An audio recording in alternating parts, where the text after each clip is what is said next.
안녕하십니까. 저는 이번 39회 관세사 합격생 김정은입니다. 반갑습니다. 저는 작년 5월부터 이제 관세사 수험 공부를 시작을 해서 올해 생동차로 합격을 했고요. 일단 제 기본적인 공부 스타일부터 먼저 말씀드리겠습니다. 저는 여기 나온 것처럼 이해를 먼저 하는 수업을 선호를 했어서 사실 치얼업 들어가기 전까지는 암기를 시작을 안 했었어요. 그리고 휴식 시간을 따로 챙기지 않고 일주일 내내 계속 공부를 했었어요. 근데 이게 나중에는 조금 독이 됐던 것 같은데 1차 합격할 때까지, 아니지, 1차 시험 들어갈 때까지는 이제 하루도 쉬지 않고 계속 공부를 했었고, 그다음에 하루 평균 공부 시간은 이제 1, 2차 병행을 할 때에는 12시간 이상씩 계속 했었고, 그다음에 2차만 봤을 때에는 9시간에서 10시간 정도 했었어요. 근데 후반부로 갈수록 계속 체력이 떨어져서 이게 사실 그 시간 동안 순전히 공부가 됐는지는 잘 모르겠어요. 일단 불안하니까 계속 앉아있던 그런 시간이었습니다. 그리고 모든 강의는 인강으로 들었었고 모의고사만 참석을 했었습니다. 제가 이 자리에 와서 무슨 말씀을 드려야 이제 여러분들한테 도움이 될까 되게 많이 고민을 했는데 합격을 어떻게 하다 보니 됐는데 이게 저는 당연히 떨어질 거라고 생각을 했었거든요. 그래서 합격을 어떻게 했나 혼자 생각을 해보니까 일단 두 가지로 추려지더라고요. 첫 번째는 저는 기출 문제를 중심으로 계속 줄여나가는 공부를 했었어요. 모의고사 초반부, 모의고사 1, 2월까지는 8분의 1범위이기 때문에 전범위를 보게 되잖아요. 그때까지는 그냥 수동적으로 끌려갔었는데 3월부터는 제가 이제 감당이 안 되는 거예요, 그 양이. 그래서 그 양을 기출 문제를 중심으로 계속 줄여나가면서 전체를 가져가지 않겠다라는 마음으로 공부를 했었어요. 그리고 두 번째는 1차랑 2차 모두 답안지를 가지고 공부를 했어요. 1차 같은 경우에는 객관식이니까 답안지로 공부를 하는 게 훨씬 효율적인데 이제 2차는 제가 사실 대학교도 이런 전공이 아니었고 이렇게 논술 형식으로 써보는 거를 해본 적이 없거든요. 그래서 어떤 문제가 나오고 어떻게 답안을 쓰는지 자체가 아예 없으니까 뭘 외워야 되는지도 모르겠고 그래서 2차 때 치얼업 때부터 제공되는 문제랑 답안 이런 것들을 먼저 보기 시작했어요. 그래서 최종적으로는 기출문제랑 그다음에 2차 모의고사랑 이거를 다 답안지를 제가 제본을 해서 답안지로 공부를 많이 했었습니다. 그러면 제가 이런 방법을 터득하기까지 어떤 시행착오를 겪었는지 이제 이 시점부터 쭉 시간 순서대로 설명을 해보도록 하겠습니다. 아까도 말씀드렸다시피 치얼업 전에는 제가 이제 암기가 전혀 안 돼 있었고 치얼업 때부터 암기를 시작을 하는데 이때는 요령 없이 정말 통으로 암기를 했었어요. 처음부터 끝까지. 왜냐하면 일주일 동안 공부할 분량을 주시는데 그 분량을 일주일 동안 암기할 만했어요. 그때는. 그리고 도대체 이 문제가 어디서 나온 거고 강사님들이 출제를 해주시는 그런 문제랑 답안을 받아보는 건데 이 문제의 기준이 뭐가 중요하고 뭐가 중요하지 않은지를 전혀 알지를 못하니까 제가 출조답 강의 들었던 거를 다시 꺼내봤어요. 그게 이제 기출문제 강의잖아요.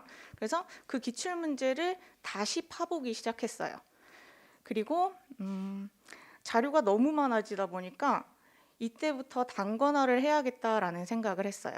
해서 단권화 할 때는 이제 각 과목별로 한 권씩 기본서를 잡았는데 관세법이랑 환급특례법, 그다음에 관세율표랑 대외환 얘네들은 이제 법령집으로 했어요. 법령이 있는 것들은 법령집으로 했고, 그다음에 평가 같은 경우에는 법령이 몇 장 안 되잖아요.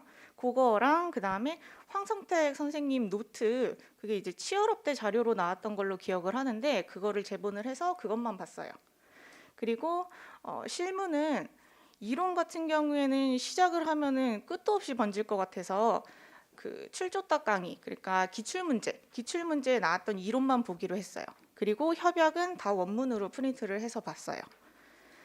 이렇게 해서 단거나 할 수 있는 모든 종류가 하나하나씩 생긴 거고, 거기에 이제 형광펜 표시는 이제 인터넷 강의를 들으면서 다 했었고, 전소영 관세사님이 항상 그 이렇게 구조화하면서 네모박스 치잖아요. 그거를 모든 거에 이제 적용을 해가지고 이제 눈에 잘 들어오게 만들었고, 그 다음에 기출 문제도 따로 떨어져 있고 단거나 하는 책도 따로 떨어져 있으니까 저는 이거를 다 하나로 합치려고 기출 문제 표시를 모든 책에다가 스티커로 했어요. 그래서 스티커에다가 동그란 스티커에다가 이건 2017년도 거다, 2018년도 거다 이렇게 붙이면은 막 이만큼 붙어 있는 것도 있고 아예 안 붙어 있는 것도 있고 이렇게 눈에 보이게 편하게 그렇게 만들었었고, 그리고 이때 전체 목차를 땄어요. 사실 논술 시험이 처음이었고 목차라는 것도 저는 몰랐거든요. 그래서 목차가 뭔지도 모르고 그냥 강사님이 주신 것들 거기에 1번, 2번 이렇게 답 쓸 때 달려있는 거를 제 책에다가 다 옮겼어요. 근데 사실 이 방법은 나중에 가면은 내 나름대로 목차를 구성할 수 있게 되는데 그때 이제 충돌이 발생할 수 있거든요. 근데 이거는 강사님대로 따라갈 거면은 그대로 하는 게 좋을 것 같고요. 자기만의 목차가 있다 하면은 그 목차대로 구성을 하면 될 것 같고, 아무튼 치얼업 이 시기 동안 단권화를 마쳤고 암기를 1회도 한번 하고 이제 모의고사를 시작하게 됩니다.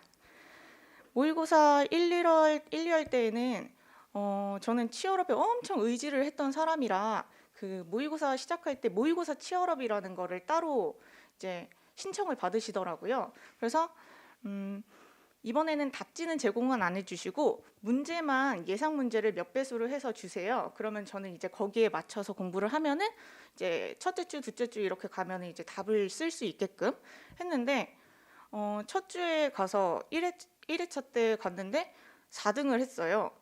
근데 정말 이게 말도 안 되는 점수에 말도 안 되는 등수였기 때문에 이게 지금 내가 하는 게 맞나 하고 무섭다는 생각이 먼저 들었어요.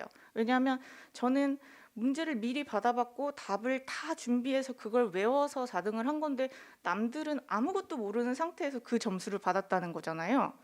그래서 치얼업이 이 모의고사 치얼업은 저한테 도움이 되기보다는 독이 되겠다라는 생각을 했어요. 그래서 그때부터는 이제 그냥 나 혼자 암기를 하자. 아무 도움을 받지 않고 파일도 열어보지 않았고 혼자서 그 8분의 1 범위를 어떻게든 소화를 하자 하고서는 암기를 했어요. 해서 1, 2월 동안 또 1회 독을 하게 된 거예요. 이때는 그냥 진도 맞춰서 8분의 1 범위 진도 맞춰서 암기를 했었고, 이제 3월달 되면은 1차 시험이 있잖아요. 근데 저는 동차였으니까 1차 시험도 봤어야 했기 때문에 사실 그때까지는 온 신경이 다 시험에 꽂혀 있어서 엄청 긴장한 상태로 쉬지도 않고 12시간 이상 꼬박꼬박 앉아 있어야 되는 강박도 있었고, 결국에 1차 시험을 보고 와서 엄청 아팠어요. 엄청 아파서 그 뒤부터 모의고사를 참석하지 못하게 돼요. 체력이 완전 무너지고 멘탈도 완전 나가고, 그리고 범위가 이제 4분의 1로 늘어나면서 제가 소화할 수 있는 범위가 아니었어요. 그때 아마 제가 원장님한테 가서 면담을 요청을 했었는데, 이제 저는 생론차를 준비를 하고 있다. 근데 나 말고 다른 사람은 또 누가 있느냐 이러면서 엄청 제가 붙잡으면서 얘기를 했었거든요. 너무 답답하니까. 근데 원장님께서 생동차는 거의 기적과 같은 거다. 이제 제 마음을 이제 놓게끔 도와주신 거죠. 그리고 모의고사에 말리지 말아라. 저는 모의고사를 위한 공부를 하고 있던 거예요. 그래서 모의고사에 말리지 말고 내 페이스대로 내 진도대로 공부를 하게끔 그렇게 말씀을 해주셨어요. 그래서 그 다음부터는 모의고사 진도는 안 보고 그냥 단순하게 생각하기로 했어요. 제가 가져갈 수 있는 거는 100이 아니다. 여기서 80만 가져가자. 이거는 100점 맞는 시험이 아니다. 60점만 맞으면 합격하는 거다. 이런 식으로 엄청 많이 내려놨어요. 그래서 제가 가져가야 할 부분, 가져가지 않아야 할 부분, 이거를 그 단권화했던 기출문제 표시했던 거, 그 다음에 강조되어 있던 부분, 이런 거 외에는 보지를 않았어요. 그렇게 다 쳐내기 시작했고, 그리고 이때부터 저는 전 과목의 앞글자를 다 땄어요. 그래야 빨리 암기를 할 수 있겠다 생각을 했어요. 사실 앞글자는 빨리 따면 빨리 딸수록 좋은데 저는 버티고 버티다가 딴 케이스예요. 이제 그 다음에 제가 모의고사를 제가 모의고사 성적을 쭉 보니까 15회 차부터 성적이 없더라고요. 저는 되게 모의고사를 성실하게 안 나온 편이었고 집에서 3일 1회독을 그때부터 실천을 했어요. 이 3일 1회독은 그때 다시 생각하면 굉장히 무리한 타이트한, 왜냐하면 8분의 1 범위도 쫓아가기 힘들었었고 4분의 1 범위도 너무너무 힘들었었는데 3일 동안 전 과목 1회독을 한다는 게 말이 안 됐는데 이거 외에는 방법이 없다라는 생각이 들었어요. 왜냐하면 저에게 주어진 시간은 3달도 채 안 남았었으니까 남들만큼 더 많이 보려면 더 짧게 많이 돌려야겠다라는 생각으로 했어요. 그리고 모의고사를 놓다 보니까 되더라고요. 이게 된다라는 게 굉장히 무책임한 말처럼 들리는데 이게 그 전에 1회독 천천히 돌렸던 거, 그 전에 인강 스쳐 지나갔던 거 이런 것들이 차곡차곡 쌓여서 어느 순간에 이게 발현이 되는 순간이 정말 오더라고요. 근데 저는 그게 이제 3일 1회독을 성공을 했어요. 성공을 하니까 너무너무 뿌듯한 거예요. 그래서 그게 계속 탄력을 받아서 시험 전까지 3일 1회독을 매일매일 했어요. 그래서 총 뭐 20번 정도는 보고 가자라는 목표였는데 제가 생각했을 때 한 12번 정도는 보고 들어갔던 것 같아요. 그 3일 1회독이라는 게 말이 되게 거창할 수 있는데 이제 전 과목을 3등분을 해서 봤어요. 관세법이랑 환급특례법 이것도 다 3등분으로 이제 비슷한 장끼리 묶어가지고 봤고, 그다음에 대외환도 3등분 나눠가지고 봤고, 그다음에 HS도 비슷한 류끼리 묶어가지고 3등분했고, 그다음에 평가 같은 경우에는 법령을 이제 뭐 일방법이랑 그 외의 방법들 있잖아요. 뭐 이런 것들을 적당히 3등분 해가지고 쪼개서 봤고, 그다음에 평가는 사실 제가 노트, 황성택 선생님 노트 가지고 단권화를 했다고 했는데 거기에는 이론 내용이 되게 많잖아요. 법령집이랑 이론 말고 그러면 협정이나 사례 이런 것들은 어떻게 공부를 했냐면 모의고사 문제.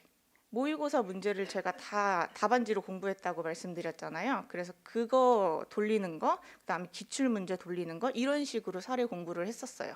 그래서 3일을 하루는 기출 문제 돌리고 하루는 모의고사 문제 돌리고 또 하루는 다른 케이스들 돌리고, 저는 이학종 선생님 그 케이스 스터디도 강의를 들었었거든요. 그래서 그런 식으로 좀 다르게 여러 번 돌리는 그런 식으로 공부를 했고, 협정 같은 경우에는 이제 계약하는 파트랑 종료하는 파트 묻고, 뭐 운송 파트랑 보험 파트 묻고, 그리고 결제 파트 뭐 이런 식으로 3등분을 해가지고 돌렸어요. 이렇게 해서 준비를 하는데 사실 이 방법이 절대적이라고 할 수는 없어요. 왜냐하면 모든 제가 진짜 합격 수기도 엄청 많이 읽어봤고 설명회도 엄청 많이 다녔었는데 나한테 맞는 방법은 분명히 제가 찾아야 되는 거거든요. 근데 저 같은 경우에는 이 방법을 이제 멘토님하고 많이 이야기를 주고받으면서 제가 찾았던 방법이었고, 이 방법이 득만 있느냐 그것도 아니거든요. 저는 실제 시험장 들어가서 진짜 공부 잘못했다라는 생각을 했어요.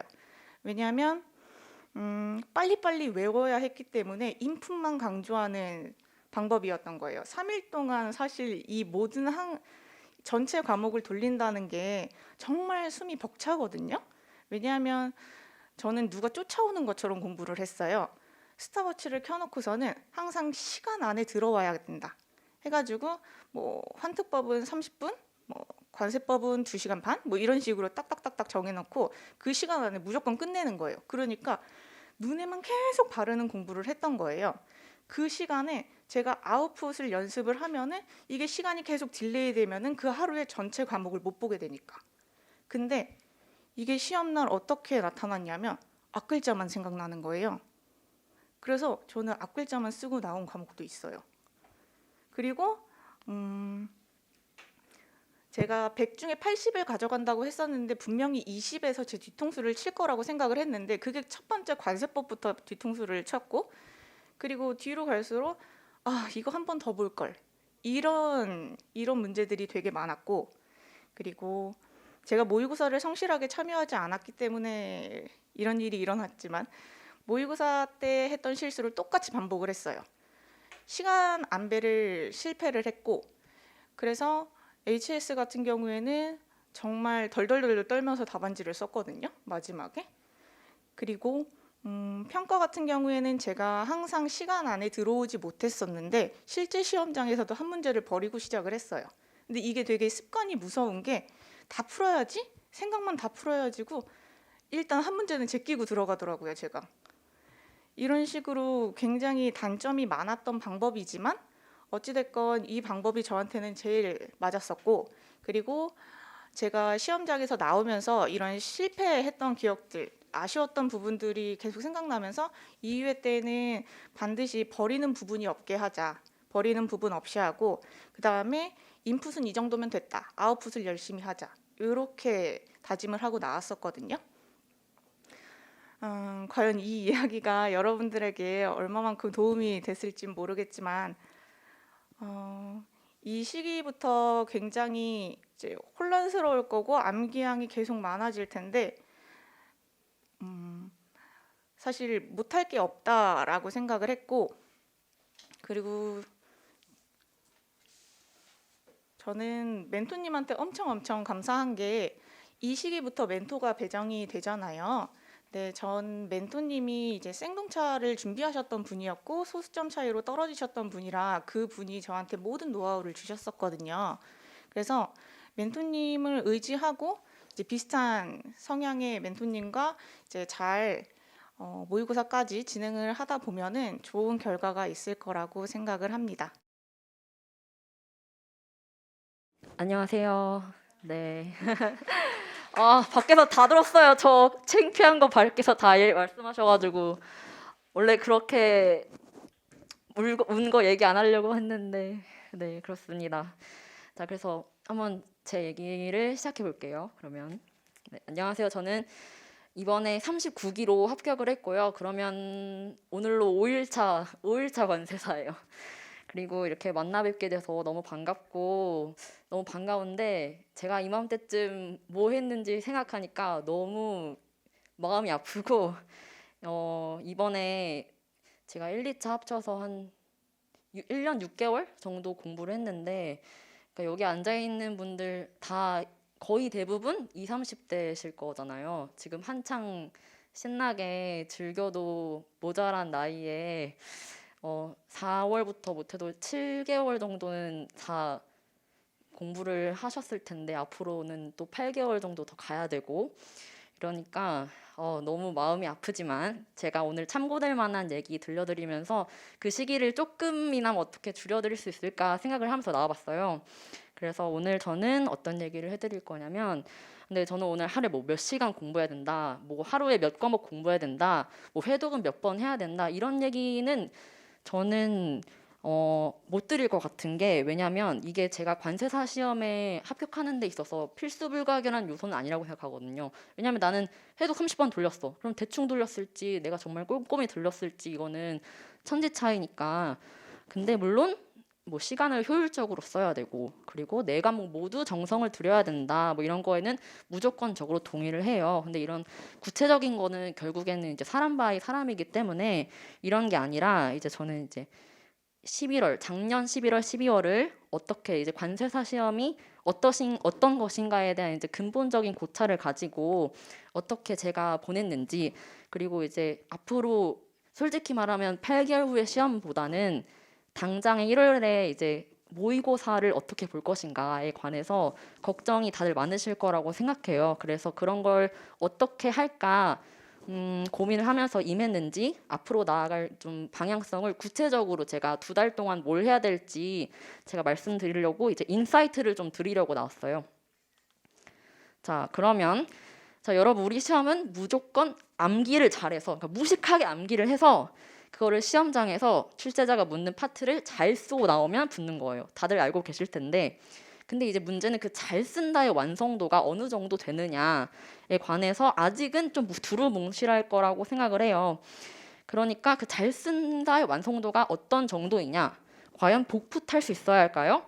아니요, 절대 복붙 못 하실 거예요. 왜냐면 이게 결국에 붙는 사람들도 보면 250명 정도가 저는 정말 보수적으로 잡아서 진짜로 어느 정도 진짜 공부했다라고 싶은 그런 사람들일 거라고 생각을 하는데, 그 중에 90등 안에만 들면 되잖아요. 이번엔 수가 좀 많았지만. 그러니까 숫자로 따지면 뭐예요? 이게 36% 정도예요. 그러면 우리가 수능 볼 때처럼 수능 1등급 상위 4%이 정도의 완성도를 기대하고 공부를 하면 안 된다는 거죠. 그리고 이게 이제 네 문제 중에 한 문제를 아무리 잘 써도 세 문제를 날리면 점수가 좋게 나오는 구조가 아니기 때문에 막 한 문제를 20점 만점을 주지도 않겠지만 20점 맞고 나머지 0점 맞으면 20점 맞고 까락이겠죠. 그러니까 이게 진짜 거지같이 써도 쓴 게 있으면 점수를 받을 가능성이라도 있는데, 근데 이게 아예 안 쓰면 독심술도 아니고 채점자는 0점 처리를 할 테니까. 그러니까 이런 거를 생각을 했을 때 종합적으로 생각을 해보면 여러분들이 이제 남은 기간 열심히 죽을 만큼, 저 진짜 죽을 만큼 했거든요. 그래서 최선을 다해서 수험 생활에 임했다는 가정을 해봤을 때 삽질을 피하고 왕도를 따르면 붙는다는 건데, 제가 앞서 말씀드린 특성을 좀 종합을 해보면 삽질은 뭐고 왕도는 뭐겠냐 하면, 삽질은 이제 좁은 파트에서 내가 진짜 최고의 완성도, 깊은 이해를 가지고 심도 있게 공부를 하려는 게 여러분들이 피해야 되는 삽질이고, 그리고 뭐 예를 들면 그런 게 있겠죠. 그 논문 찾아보면서 막 3시간씩 시간을 버리고 이런 게 진짜로 삽질이고요. 왕도는 뭐냐? 저는 이렇게 생각했어요. 출제 범위가 될 수 있을 만한 부분을 시험장에 적당한 완성도로 가지고 간다, 이런 얘기인데, 자 그러면 여기서 아주 애매한 말, 적당한, 이 무슨 말이냐? 그래서 이 단어를 오늘 이제 이해시켜드리는 게 제가 해야 될 역할이 아닌가, 이런 생각을 하고 나왔어요. 이게 이제 여러분들이 앞으로 2달 동안 하셔야 되는 약간의 퀘스트라고 생각을 하는데, 혹시 지금까지 이제 공부를 하셨잖아요. 매일 독서실에 가서. 저번 주에 암기를 시도하신 부분이 있을 거예요. 그럼 이제 눈을 감고 생각을 해보는 거예요. 지금 내가 저번 주에 외운 것 중에 생각나는 문장이 하나라도 있어요? 없죠? 네, 없을 거라고, 바로 생각나는 건 분명히 없을 거라고 생각을 합니다. 왜냐하면 정말 그 관세평가 1방법 1항처럼 진짜 자명한 부분이 아니고서야는 당장에 생각나는 게 어려우실 거라고 생각하는 게, 그게 여러분들을 무시해서가 아니라 진짜로 그런 구조를 가지고 있는 시험이기 때문이에요. 이게 2차 시험장에 들어가는 날을 가정을 해볼게요. 그 주말이 됐어요. 그 주 전주 월요일이에요. 그럼 이제 일주일이 남았잖아요. 그럼 그 월요일에는 내가 정말 그 전범위가 기계처럼 생각이 날 수 있을까요? 근데 단연코 말씀드리는데 아니에요. 왜냐하면 우리는 절대 그 월요일 날 완성이 되어 있지 못하는 게, 모의고사 구조가 어떻게 굴러가냐면요. 한 주 동안 주어진 범위를 붙잡고 막 외워요.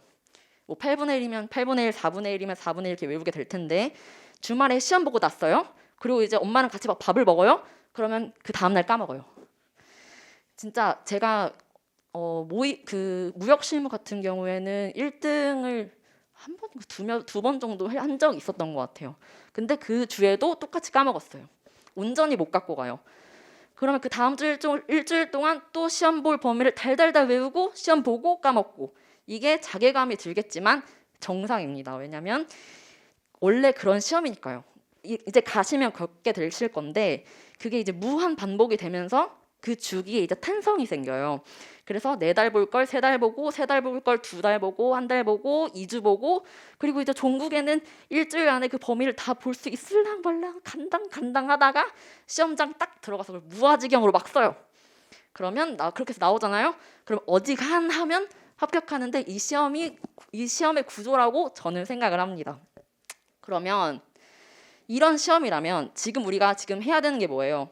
시험장 가서 내가 진짜 현실적으로 쓸 수 있겠다 싶은 것들을 그 직전 일주일 동안 다 볼 수 있게끔 나를 위한 범위, 단서, 클루들을 만들어 놓는 거예요. 이제 범위라고 말을 하면 우리 입장에서는 광의적 의미랑 협의적 의미가 있겠는데, 광의적 의미는 이제 그 무역 실무, 예를 들면 무역 실무 안에서 내가 어디까지 볼 건데, 뭐 관세법을 0까지 볼 건데 규칙까지 다 볼 건데, 아니면 HS는 해설서를 얼마나 볼 건데, 그리고 관평은 뭐 판결을 볼 건데 말 건데, 이런 출제 범위를 말하겠죠. 근데 이제 이거는 제가 정리해드릴 게 아니고 이거는 여러분 각각의 상황에 맞게 각 과목 선생님들하고 상담하시면서 자신에 맞게 설정을 하면 되실 것 같고요. 근데 이제 협의적 의미는 뭐냐? 정리예요, 정리. 근데 항상 그 수업 들을 때마다 한 번쯤은 들으셨을 텐데 항상 말씀하시잖아요. 정리하라고. 근데 정리하면 아 맞아 정리해야지 라는 기분보다는 뭘 정리하라는 거지? 책상 정리하라는 건가? 약간 이런 생각 드실 때 있었잖아요. 그래서 이런 게 잘 와닿기가 쉽지 않은데, 근데 저는 그래도 그나마 2달 동안 그 정리라는 의미가 뭔지 잘 알고 있었던 편 같아요. 그래서 그거를 이제 말씀드리려고 하는데, 정리는 뭐냐면 시험장 가서 내가 쓸만한 걸 현실적으로 만드는 작업이에요. 그래서 지금부터 이제 예시를 과목별로 좀 보여드리려고 하는데, 여러분들께 잘 와닿았으면 좋겠는 게, 제가 진짜 모의고사를 본격적으로 보기 전에, 모의고사도 뭔지도 모를 때 이 정리를 2달 하고 일주일 동안 그 정리를 한 걸 보고 나서 전체 4등을 했거든요, 첫 주에. 물론 그 다음에는 말씀드릴 수 없겠지만, 그 다음에 이제 HS에서 그럼 한번 볼게요. 여러분 16부 총설 중요한 거 다들 지금쯤이면 다 알고 계시죠? 근데 이제 그 중에서 엄청 중요한 복합 다기능 파트거든요. 근데 이거 사이트 가서 보면 이렇게 나와요. 이거 일주일 드리고, 아니 일주일 동안 봐야 될 범위들 있잖아요. 그 중에서 이렇게 봤을 때 한눈에 딱 들어와서 알지 이러고 넘어갈 수 있는 분이 몇 분이나 될까요? 그러니까 이런 거를 그대로 쓸 수 있는 분들이 과연 있을까요? 시험장 가서? 없겠죠. 초능력자도 아니고. 그런 분들 있으면 여기 있으시면 안 되겠죠. 그러면 이제 나는 그럼 복합기가 나오면 뭐라고 쓸 건데, 이렇게 시뮬레이션을 돌리면서 정리를 하는 거예요. 내가 한눈에 알아보기 좋게 현실적인 분량으로 나는 이 정도는 쓸 수 있을 것 같아. 이렇게 이제 왼쪽은 어떤 사진이냐면 제가 포스트잇 붙여놓고 해독 돌릴 때마다 본 실제 제 책 사진이고요. 오른쪽은 이제 그거를 그 노란색 부분을 갖고 온 건데요. 정리해가지고 암기식이랑 같이 쓴 거예요. 그래서 붙이고 나서는 진짜 이것만 계속 보면서 눈에 익혔어요. 그러니까 뒤에 아까 그 본문이 전 페이지에 그 복잡한 그것들이 뒤에 붙어 있는데 회독을 돌릴 때마다 그걸 일일이 읽을 수가 없으니까 이런 식으로 나는 알아볼 수 있지 이런 거를 해서 간결하게 정리를 해서 이거를 회독 돌릴 때마다 보는 거예요. 그러니까 이제 중요할 것 같은 키워드를 집어낸 다음에 그거 앞뒤로 맥락만 만들어서 압축해서 줄이는 거예요. 그리고 목차를 달고, 이게 다른 해설서도 봐볼게요. 이거는 이제 15류인데 그 해설서에서 좀 개념 같은 것 중에 중요한 거는 뽑아서 정리를 하라고 하시잖아요. 그런 것도 보면은 이제 사이트 가서 보면 되게 무슨 말인지도 모르게 복잡하게 돼 있어요. 근데 거기서도 정말 중요한 핵심어들이 있잖아요. 그런 것들을 가져와서 그것만 쓰고 붙이고 그것만 보는 거예요. 그 뒤에 건 이제 다시 보지 않아요. 왜냐하면 시간 낭비라고 생각했기 때문에 이 정도는 난 현실적으로 쓸 수 있어. 이렇게 생각을 하고 가는 거예요. 자, 그다음에 그래서 쌤들께서 중요하다고 말씀하시는 해설서가 있어요. 그런 거는 다른 분들도 할 가능성이 높으니까 상대평가라는 이제 전제 하에서 웬만하면 저는 다 정리를 하면서 동시에 그 이제 정리를 하다 보면 이해를 해야 정리를 하잖아요. 그러니까 이해도 저절로 생기는 효과를 받고요. 그리고 이제 다른 품목하고 서로 가공도에 따른 연관관계 이런 것도 이해를 할 수 있었다는 그런 효과를 받습니다.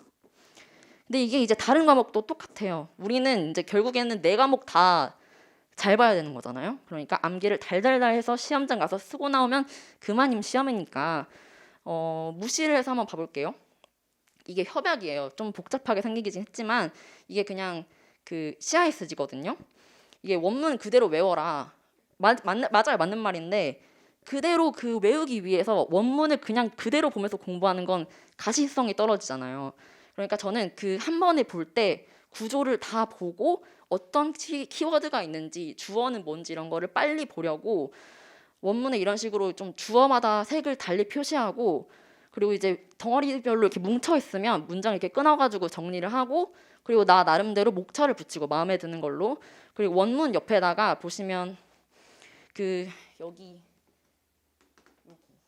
여기 빈칸에 전체적인 구조를 써가지고 암기식을 따서 외웠어요. 그래서 이게 원문이고, 보시면 이제 제 나름대로 확정된 목차가 있었고, 이거를 이제 모의고사 기간 내내 가져갔고, 뭐 키워드에 딸린 암기식이 있었고, 색깔 표시 등등으로 이게 매도인에 해당되는 건지 매수인에 해당되는 건지 당사자에 해당되는 건지 금방 알아볼 수 있게 만들었어요. 근데 이게 생각보다 보시면 거창하지 않고 되게 허술해요. 그냥 원문에다 옆에 붙인 건데, 이으면 절대적으로 시간이 부족하니까 새로 내가 자료를 막 책을 쓰겠다는 생각으로 한 게 아니라, 시간을 추가적으로 가져간 게 아니라 완성되어 있는 거 옆에 그냥 대충 만들었어요. 이론, 네, 이렇게 만들었고, 이거 이제 이론 같은 경우에는 뭐 똑같아요. 단거나 이런 거 이제 많이 들어서 아시잖아요. 그거 하시면 되는데, 대신 책 하나로 꼭 통일된 자료를 만드세요. 중간에 이원화를 시켜놓고 이거 보고 저거 보고 하면 시간이 낭비되니까 절대 그렇게 하지 마시고 책 한 권으로 꼭 단권화해서 가져가세요. 그걸 정리를 그 2달 동안 한다고 생각하시면 돼요. 그리고 뭐 이거는 관세평가인데, 관세법은 솔직히 말하면 저는 정리할 게 별로 없다고 생각을 하고, 외울 게 이미 정해져 있고 형태도 이미 보기 좋게 정리돼 있고 쌤들께서 목차도 정리해 주시고 그대로 외우면 그만인데, 그래서 수업 때 들은 거 그대로 하시면 되는데, 한 가지 유념하셔야 될 것 같은 거는 이제 분량이 나중에 진짜 절절히 느끼시겠지만 다른 과목에 비해서 월등히 많아요. 그래서 다른 과목보다 좀 더 시간을 확보하시는 거를 저는 개인적으로 추천을 드리는데, 관세법이 압도적으로 많기 때문에 관세법 암기 소홀히 하시면 모의고사 가서 시간이 부족해서 진짜 피눈물이 나요.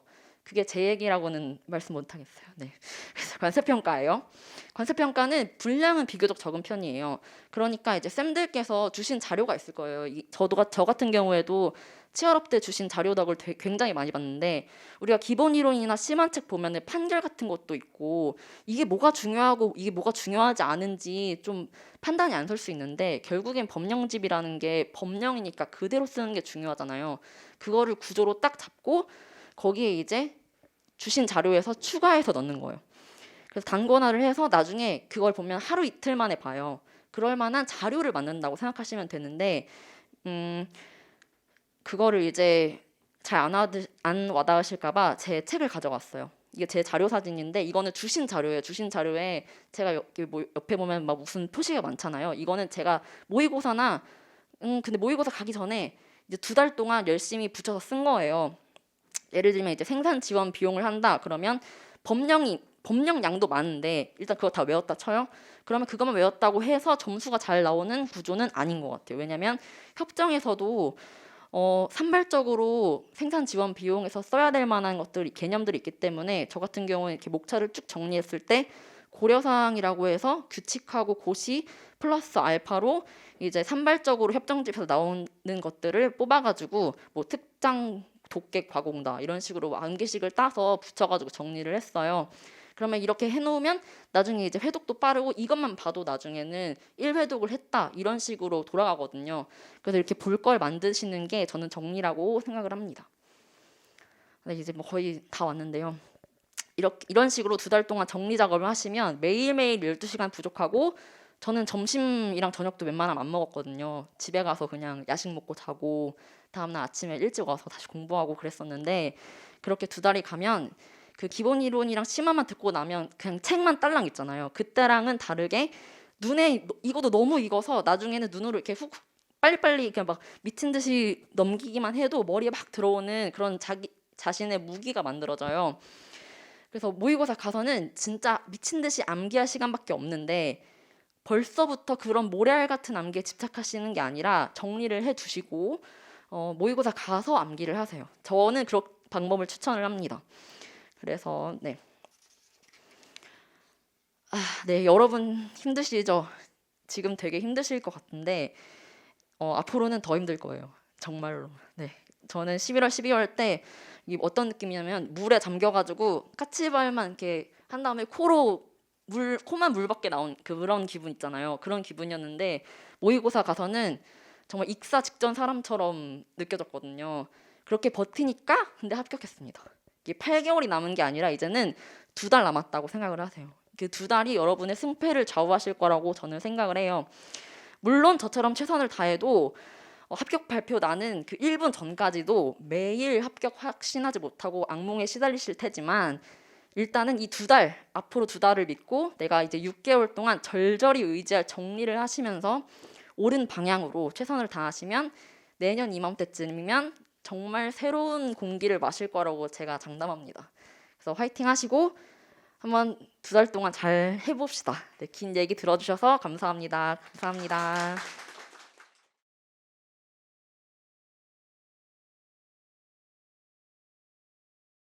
39회 관세사 시험에 합격한 정진석입니다. 예. 지금 여기 2회로 준비하시는 분들도 있으실 거고 아마 3동차로 준비하시는 분들도 있을 거예요. 저 같은 경우는 이제 3동차로 준비하시는 분들에게 조금 더 도움이 될 수 있도록 하기 위해서 이 자리를 준비하였습니다. 지금 3동차로 준비하시는 분들 여기 좀 있으세요? 예, 있으실 거예요. 지금 되게 막막하실 거예요. 이제 2차도 해야 되는데 나 1차도 해야 돼. 회계도 해야 돼. 내세법도 해야 돼. 제가 딱 그랬어요. 작년에 시험 결과 나오고 나서.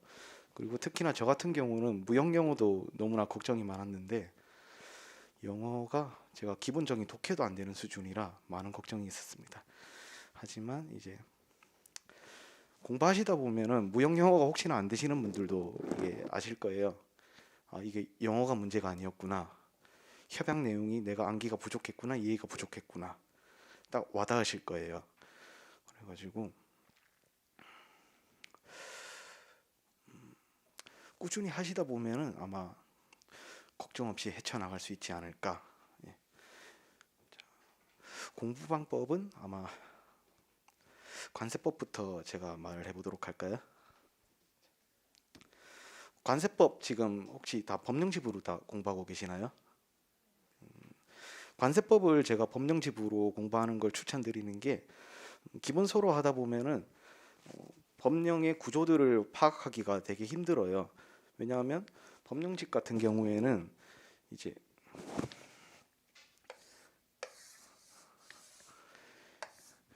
이렇게 법과 시행령과 시행규칙으로 나눠져 있어서 구조를 이렇게 파악하기가 되게 간단한데 기본서 같은 경우에는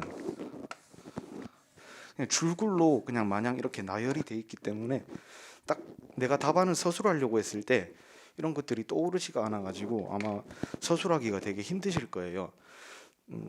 저도 처음에는 기본서로 공부를 했었는데 법령집으로 바꾸었을 때 정말 되게 힘들었어요. 이런 책을 초중 고등학교 12년 동안 본 적도 없고 아마 처음 보실 거예요. 아마 법령집으로 공부하신 분들 다 그러셨죠. 하지만 저도 이제 작년 치얼업 때 이제 딱 답안 작성을 하는데 너무 신기한 거예요. 머릿속에 이 법령의 구조들이 다 떠오르는 거예요. 이게 그렇게 해서 법령집으로 갈아타기를 잘했구나. 자, 법령집으로 공부할 때 어떻게 해야 되느냐? 일단 법이 있을 거예요. 법을 이제 저 같은 경우는 이렇게 했거든요.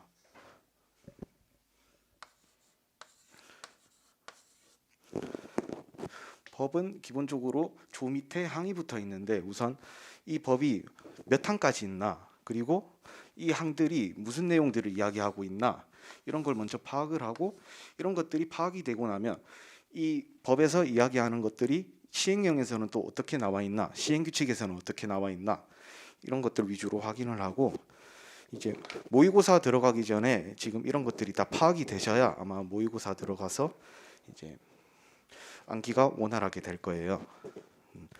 관세법 공부에 대해서 혹시 또 궁금하신 점이 있으신가요?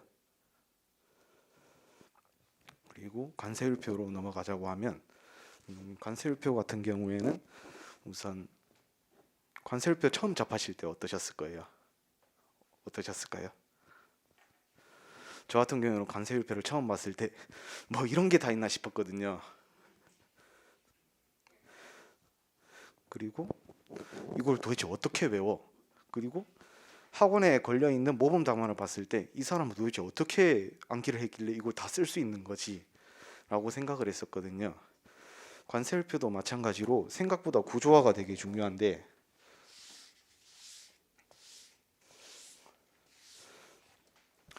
관세음표 같은 경우에는 주규정이 있고 호의 용어 있고 해설서가 있죠. 저 같은 경우에는 우선 관세음표로 공부할 때 호 분류 체계들을 하나씩 이제 공부를 하고 그 다음에는 주규정을 암기를 했어요. 주규정을 암기할 때는 16부 주규정을 예를 들자면 16부가 주 1부터 주 6까지 있는데 처음에는 16부 주 1이 제외 규정이고 주 2가 부분품 규정이고 이런 것들을 쭉 한번 알아본 다음에 그 다음번에는 또 16부 주 2에서 부분품에는 또 무엇을 분류하고 있는지 이런 식으로 제가 공부를 했습니다. 자, 그리고 주규정이 어느 정도 암기가 되고 나면은 이제 주규정에서 언급하는 호를 우선적으로 먼저 암기를 하고 그 다음에는 이제 점차 넓혀 갔고요. 그리고 통칙 같은 경우에는 관세음표 전반에 적용되는 규정이기 때문에 무시할 수가 없습니다. 제가 통칙 같은 경우에는 다른 부분은 제가 해설서를 거의 보지 않았지만 통칙 같은 경우에는 해설서 규정까지 주규정에 버금갈 정도로 제가 서술할 수 있을 정도로 준비를 철저하게 했었고요. 그리고 통칙에 있는 해설서 사례 예시물품까지도 모두 정확하게 암기를 하도록 노력하였습니다. 그리고 이런 예시물품들을 암기를 해야 하는데 과연 호의 용어들을 암기를 하지 않고 이런 예시물품을 기억할 수 있을까요? 제가 장담하는데 절대 안 됩니다. 제가 2회 때는 호의 용어가 암기되지 않은 상태에서 통칙에 있는 해설서 예시물품들을 암기를 했었는데 암기를 하고 나서 5분 뒤에 예시물품이 뭐가 있었지? 하나도 기억이 안 나더라고요. 그래서 우선적으로 주규정과 호의 용어 완벽하게 준비할 수 있도록 하자. 그리고 그것들이 모두 되고 나면은 이제 통칙에 있는 통칙 규정 그리고 통칙에 있는 해설서를 준비하셨으면 좋겠습니다. 자, 관세 평가로 제가 넘어가 보자 하는데 관세 평가 같은 경우에는 굉장히 범위가 작다고 생각하실 수 있어요. 왜냐?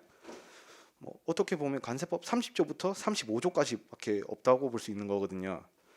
근데 범위가 적기 때문에 조금 더 암기의 정합도는 높여야 된다고 생각하는데 저 같은 경우는 30조부터 35조까지는 토시 하나 안 틀리게 암기를 하였고 이 관세법 30조부터 35조까지 그리고 주요 고시 규정들이 숙지가 되고 암기가 되어 있어야 주요 협정 내용들을 공부할 수 있게 됩니다.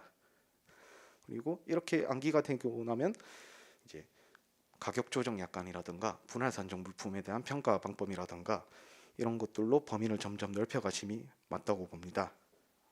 그리고 무역 실무 같은 경우에 저도 오늘 3분 정도 상담을 하면서 좀 들었는데 무역 실무에 대한 고민이 좀 굉장히 많은 것 같더라고요. 무역 실무 같은 경우에는 이제 이론 부분이 있고 협약 파트가 있는데 이론 부분은 아마 공부하시는 분들 책을 보면은 아마 책이 다 내용이 조금씩 다 다를 거예요. 보시면은. 그리고 또 대학교 교수님들이 쓴 책을 보면 또 용어들이 미묘하게 조금씩 차이가 나는 경우가 많아요. 그래서 이런 부분들은 너무 걱정하지 말자. 내 책에 있는 내용대로 썼는데 모범 답안을 보면 내가 쓴 내용과 너무 달라요. 그것 때문에 전 처음에는 그것 때문에 너무 스트레스 받아 했는데 이론 부분은 어느 정도 의미만 통하면 점수가 다 나오게 되거든요. 하지만 협약으로 넘어가 보면 협약은 법이죠. 맞죠? 어쩔 수 없어요. 암기를 해야 돼요. 암기에도 우선순위가 있는데 저 같은 경우에는 인코텀지, CISG, UCP 흔히 3대 협약이라고 하죠. 이 3대 협약들을 암기를 우선적으로 한 다음에 운송 보험 쪽으로 범위를 넓혀갖고 여유가 되는 경우에는 중재까지도 조금 어느 정도 챙겼습니다. 아마 협약도 어느 정도 암기를 하실 때 구조화를 하실 필요가 있는데 저 같은 경우에는 암기를 할 때 CISG 같은 경우에 1조부터 88조까지 암기를 하는데 총칙 파트, 그리고 청약과 승낙, 매도인 매수인 파트, 뭐 공통 규정 이런 것들로 구조를 잡아서 암기를 하였고, 그 안쪽에서 또 조문들을 구조화시켜서 암기하는 방법을 선택하였습니다. 그리고 오늘 공통적으로 세 분이 하는 말씀이 있었는데, 복습을 어떻게 해야 되냐, 백지 복습을 어떻게 하는 거냐, 공통적으로 말씀을 하시더라고요. 저 같은 경우에도 초시 때 그리고 2유회 때 고민이 많았어요. 도대체 백지 복습을 어떻게 해야 되는 거냐. 그래서 저는 무작정 백지를 펼쳐놓고 모의고사 답안 쓰듯이 토시 하나 안 틀리고 쓰고 있었거든요. 그러다 보니까 백지 복습 한 번 하고 나면 하루 반나절이 가버리는 거예요. 그래서 저 같은 경우는 어떻게 했냐, CISG를 공부한다고 치면은 내가 전날에 청약 파트를 공부하였다. 그러면 청약 파트가 14조부터 시작하는데, 이제 14조부터 그 청약 파트에 조문 제목들을 쭉 적어요. 그리고 나서 책을 다시 펼친 다음에 이제 조문 제목에서 내가 혹시나 틀린 부분이 있냐, 아니면 순서가 잘못된 부분이 있냐를 먼저 확인을 하고, 그리고 나서 다시 본문 내용을 보기 전에 한번 본문 내용들을 내가 떠올려 봐요. 떠올리면서 이제 종이에 끄적거리기 시작하는 거죠. 아마 처음부터 머릿속으로 떠올리는 게 굉장히 힘드실 거예요. 왜냐, 정리가 아직 안 돼 있기 때문에 바로바로 툭툭 나오는 게 쉬운 일이 아니거든요. 그래가지고 그렇게 한번 종이에 끄적이고 나서 책을 다시 펼쳐서 내가 조금 디테일이 빠진 부분이 있나 이렇게 확인을 했고요. 그렇게 이제 하다가 나중에 전범위 들어가서는 범위가 솔직히 너무 많아요. 이렇게 일일이 다 확인할 시간이 없으니까 이제 전범위 들어가서는 저도 이제 책을 펼치기 전에 그냥 머릿속으로 한번 좀 떠올려 보는 정도, 이 정도로 했습니다.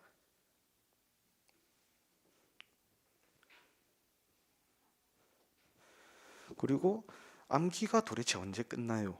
라고 또 생각을 할 수도 있어요. 사람은 보통 망각의 동물이라고 하죠. 저도 공부하면 일주일 전에 본 거 다 까먹었어요. 어쩔 수 없어요. 까먹을 수밖에 없어요. 안 까먹는다? 지금 이 자리 계시면 안 돼요. 까먹기 때문에 꾸준히 봐야 하는 거고, 8분의 1범위 때 제가 이런 말을 많이 해요. 8분의 1 때 실력이 시험장까지 가는 실력이다 라고 말을 하거든요. 그럼 또 이런 분들이 있어요. 나 8분의 1 때 모의고사 완전 망했는데 나 이번에 떨어지겠다. 제 말은 그 뜻이 아니에요. 8분의 1 때 최대한 열심히 해놔야 나중에 전범위 때 시간이 모자라는 경우에도 시간이 모자라는 경우에도 조금 더 실력을 끌어올릴 수가 있겠죠. 저 같은 경우에 2유회 때 불합격의 요인을 떠올려 보면 8분의 1범위 때 제가 4회차까지를 제가 암기를 제대로 하지를 못하고 5회차부터 제가 암기를 본격적으로 시작했는데, 그렇다 보니까 4분의 1 때 8분의 1 때 보지 못한 부분을 같이 보려고 하니까 시간이 너무 모자라는 거예요. 그런 것 때문에 이제 너무 막막하고 이거 어떻게 다 따라가야 하나, 너무 벅찬 거예요. 그래가지고 이제 이번에 3동차 때는 8분의 1 때 최대한 디테일한 부분까지 챙기자 하고, 그리고 4분의 1 때는 내가 8분의 1 때 못 챙겼던 거 마저 챙기고 미리 외워둔 거는 좀 더 확실하게 보강을 하자. 2분의 1 때는 이제 4분의 1 때 못했던 거 조금 더 챙기자. 이렇게 다짐했지만 아마 좀 계획대로 좀 안 되는 분들도 있으실 건데 모두가 다 똑같아요. 너무 좌절하지는 마시고. 그리고 전범위를 위해서 공부를 하는 건데, 전범위 때 일주일에 1회 독이 되냐, 이 궁금하신 분들이 많을 건데, 솔직하게 말씀드리면 저 같은 경우는 전범위 때도 일주일에 모든 범위를 다 보지는 못했고, 전범위 때도 4분의 1범위로 꾸준히 봤었고, 시험 전에 이제 시험 전날부터 이제 그냥 전범위를 한번 훑어보는 정도로만 들어갔었는데, 이게 8분의 1 때 열심히 봐놓으면 시험 전날에 한번 훑어보는 정도만 해도 어느 정도 기억이 나거든요. 그런 식으로 공부를 하는 게 저는 바람직하다고 봅니다. 그리고 3중차로 공부하시는 분들 이제 1차 공부 배분을 어떻게 해야 되는지 되게 궁금하실 거예요. 저 같은 경우에는 작년 10월 달에 결과 발표가 난 날 바로 회계 강의를 결제하고 10월 달에 10월, 11월 이렇게 이제 회계 강의를 듣고 이게 11월 달 말부터 이제 내국 소비세법 강의를 들었어요. 그리고 하루에 10시간을 공부한다고 가정을 하면 7시간 정도는 이제 11월부터 12월까지 7시간 정도를 이제 2차에 배분하였고 3시간 정도는 이제 1차 공부에 배분을 하였습니다. 그리고 1월 달에 모의고사로 들어갔을 때는 이제 조금 더 1차의 비중을 좀 더 두기 시작했죠. 그때는 이제 6대 4 정도로. 그러다가 1월 말 정도가 되면은 이제 1차에 조금 더 비중을 투자하다가 모의고사 2주 전, 일주일 전부터는 1차에 이제 매진하였습니다. 3동차 하시는 분들 제가 진짜 좀 부탁드리고 싶은 게 2차를 좀 집중하는 것보다는 그래도 1차에 떨어지지 않도록 주의하는 게 정말 중요한데 저도 이제 보시면은 수험 기간이 3동차라고 하는데 조금 아마 길다고 생각을 하실 거예요. 이 이유가 뭐냐? 제가 초시 때 1차를 떨어졌거든요. 1차를 떨어져 본 사람으로서 제가 한마디 말씀하자면 정말 막막해요. 진짜 그만두고 싶을 정도로. 초시 때 1차를 떨어져도 이렇게 막막한데 3동차 때 1차를 떨어지신 분들 심정은 정말 어떨까요? 진짜 세상 다 무너져 버린 기분일 거예요. 그러니까 1차에서 미끄러지지 않게 2차가 조금 부족하더라도 1차에 좀 안정적인 점수가 나올 수 있도록 좀 신경을 써주셨으면 좋겠어요. 그리고 마지막으로 제가 이제 공부하시는 분들 보면은 건강을 안 챙기시는 분들이 너무 많거든요. 식사 잘하고 계시나요? 잠은 충분히 잘 주무시나요? 저를 예로 한번 들어볼게요. 저는 처음 공부할 때 밥 먹는 시간 아낀다고 주먹밥 하나 먹고 공부하고 잠을 줄인다고 새벽 6시에 일어나서 학교 도서관으로 올라가고 했었거든요. 그러다 보니까 어느 순간 속이 메스꺼려요. 그리고 하루 종일 머리가 아파요. 그러다가 이제 스트레스 때문에 그것 때문에 너무 스트레스를 받으니까 이제 밥을 먹으면 밥이 안 넘어가는 거예요. 그것 때문에 제가 수험 초반에 15kg 이상 이 체중이 빠지고 진짜 공부도 못하고 잠도 못 자고 그렇다고 내가 열심히 논 것도 아니고 그냥 시간만 날려먹은 거예요. 그래서 제가 좀 말씀드리고 싶은 거는 밥 먹는 시간 너무 아까워하지 마세요.